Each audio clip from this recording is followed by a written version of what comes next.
আসসালামু আলাইকুম। চলে এসেছি আজকে কি রান্না করব তাই ক্ষেত থেকে নিতে আসছি।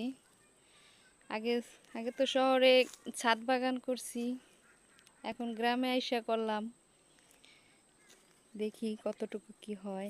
গ্রামে আইসা ছাদ বাগান তো আর নেই, এখন হচ্ছে ক্ষেত বাগান। তো ক্ষেতে এবার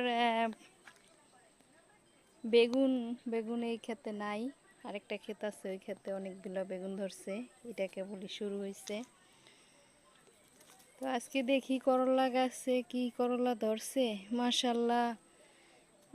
আবারও অনেক করলা ধরছে, দেখেন গাইস, এখানে আছে, আবার এখানে আছে, এখানেও আছে। তো এখনো ছোট, দেখেন প্রত্যেকটি ডোগায় ডোগায় কিন্তু করলা। এখানেই তো 4-5টা একটা ডোগাতে, আলহামদুলিল্লাহ ওখানেও দেখা যাইতেছে অনেক করলা ধরছে, মাশাল্লাহ।